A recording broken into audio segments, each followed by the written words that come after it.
Assalamualaikum teman-teman. Terima kasih sudah memilih channel ini.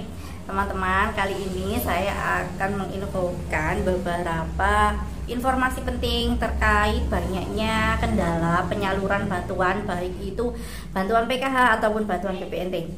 Sebelumnya saya ucapkan teman-teman selamat untuk teman-teman yang sedang mempersiapkan diri untuk menyambut Idul Fitri nanti.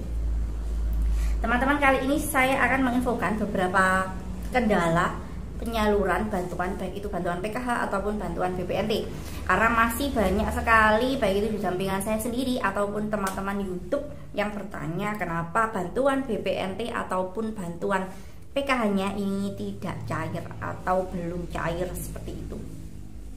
Jadi di sini khusus saya akan membahas tentang permasalahan terkait bantuan yang tidak cair ya teman-teman. Nah, untuk bantuan PKH dan juga bantuan BPNT itu adalah bantuan yang disalurkan melalui KKS atau Kartu Keluarga Sejahtera. Jadi KKS teman-teman, kartu merah putih, itu fungsinya adalah untuk menerima bantuan PKH dan juga bantuan BPNT atau bantuan sembako.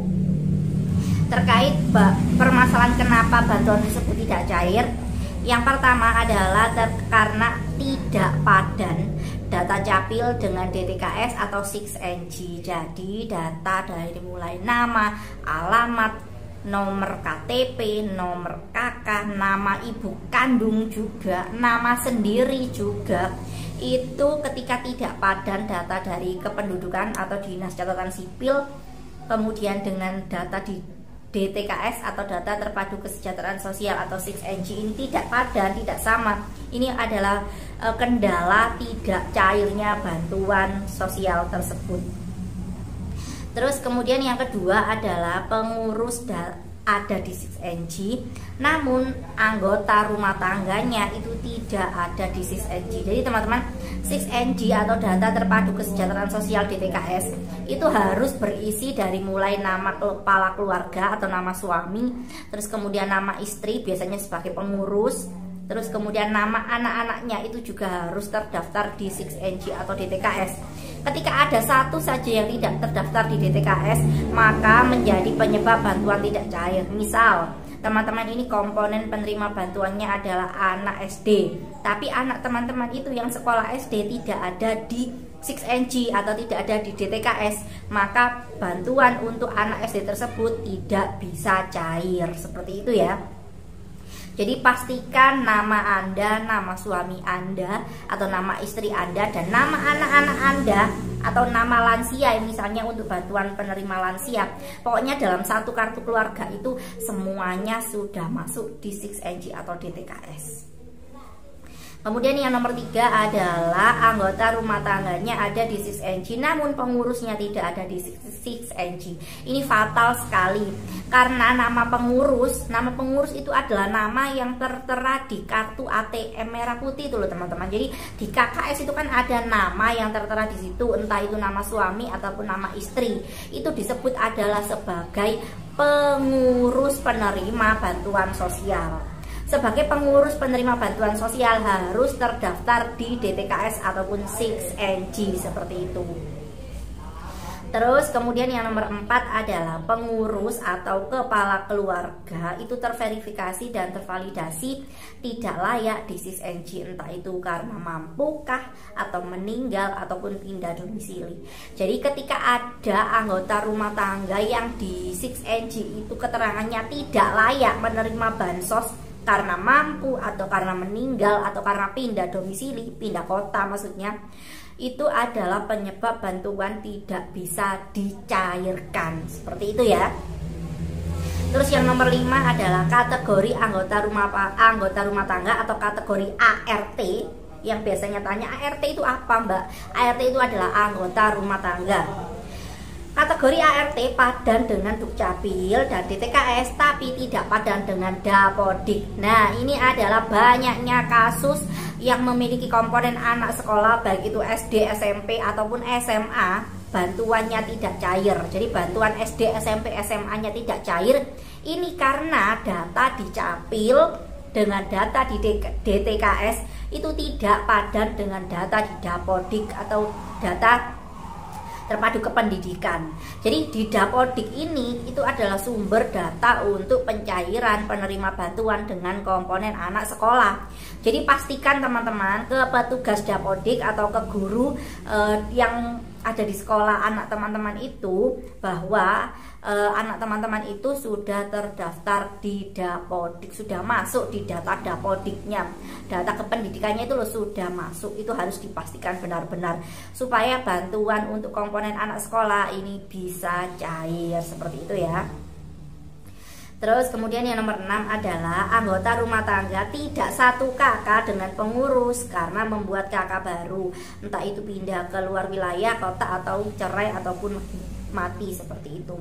Jadi ini adalah kebijakan yang sudah ada dari mulai tahun 2020 bahwa penerima bantuan PKH itu harus satu kartu keluarga. Ketika beda kartu keluarga, maka menjadi penyebab bantuan PKH tidak bisa cair. Jadi harus satu kakak atau satu keluarga. Terus kemudian yang nomor 7 adalah belum merekam EKTP atau KTP elektronik bagi pengurus atau kepala keluarga atau ART yang berusia 17 tahun. Jadi teman-teman, ketika KTP teman-teman itu belum KTP elektronik seumur hidup, teman-teman itu nanti bantuannya tidak bisa cair. Kemudian ketika memiliki anak yang usianya sudah 17 tahun, itu segera mengurus EKTP seperti itu ya. Terus kemudian yang nomor 8 adalah gagal omspan karena beda data antara Capil, DDKS, kemudian KYC Bank, penulisan nama, tanda baca maupun spasi. Nah ini banyak sekali ketika nama di KTP itu beda dengan nama di KKS. Jadi di KKS itu kan ada namanya ya teman-teman, itu ternyata namanya berbeda. Entah itu spasinya, entah itu tanda petik, entah itu hurufnya. Misalnya Sukarsih pakai E, tetapi di ATM jadi Sukarsi pakai I. Nah huruf E dan I ini kan berbeda. Ini adalah penyebab bantuan baik itu PKH ataupun BPNT bisa tidak cair. Ini harus diperbaiki tentunya dengan koordinasi melalui pendamping PKH. Terus kemudian yang nomor 9 adalah anggota rumah tangga sudah menikah atau tidak sekolah ataupun putus sekolah ataupun meninggal.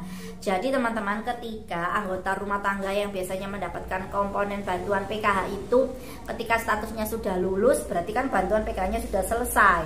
Atau sudah ketika meninggal berarti bantuannya juga sudah selesai. Sudah menikah itu juga bantuan sudah selesai.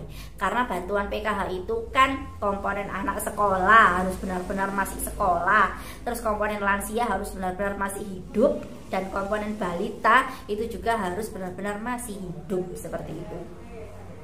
Terus kemudian nomor 10 adalah pengurus terbaca dalam satu KK dengan ART yang berstatus TNI, Polri, dan ASN atau pensiunan. Jadi ini memang ketika ada anggota rumah tangga dalam satu KK penerima bantuan PKH itu statusnya TNI, Polri, ASN, pensiunan, itu bantuan PKH tidak bisa dicairkan karena dianggap tidak layak menerima bantuan sosial. Kemarin kan banyak sekali kasus ya ASN, TNI, Polri itu menerima bantuan, entah itu PKH ataupun BPNT, itu kan langsung ditindak untuk segera dicoret dan mengembalikan bantuan tersebut.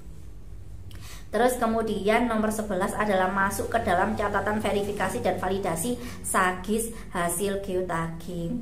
Maksudnya ini belum masuk. Kemarin kan ada ya teman-teman, saya sudah pernah membuat video bahwa banyak sekali validasi dan verifikasi dari para pejuang muda yang memfoto rumah teman-teman, melihat data, memberikan beberapa pertanyaan terkait tagihan listrik, terus anggota rumah tangganya, pekerjaannya itu apa saja. Nah itu adalah sistem geotagging yang dilakukan oleh pejuang muda. Teman-teman harus memastikan bahwa teman-teman itu sudah dikunjungi dan sudah didata geotaggingnya seperti itu ya. Terus kemudian nomor 12 adalah KK KTP belum online. Nah ini untuk KK KTP yang elektronik ini harus sudah dipastikan sudah online di data kependudukan masing-masing atau di Capil, di Dinas Catatan Sipil itu harus sudah online. Yang terakhir nomor 13 adalah kesalahan sistem atau human error. Untuk kesalahan sistem atau human error ini teman-teman, kesalahan sistem itu berarti dari sistemnya itu membaca sesuatu yang berbeda. Jadi entah itu dari aplikasi bansosnya atau apa, itu yang memang ada kesalahan. Terus kemudian kesalahan human itu adalah kesalahan dari manusianya. Misalnya waktu proses verifikasi atau validasi itu pendampingnya ada yang salah memasukkan data.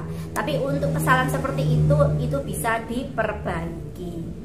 Dari semua penjelasan saya 13 penyebab bantuan sosial tidak bisa cair tadi, baik itu bantuan PKH ataupun bantuan BPNT, teman-teman harus koordinasi dengan pendamping PKH di wilayah masing-masing dan juga dinas sosial setempat untuk bantuan sosial sembako atau BPNT.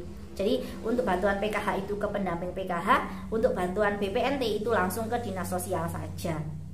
Nah, teman-teman, ini tadi adalah edukasi dari saya terkait banyaknya permasalahan bantuan PKH dan BPNT belum cair. Kita ketemu di video yang lain. Salam sehat selalu. Terima kasih. Assalamualaikum warahmatullahi wabarakatuh.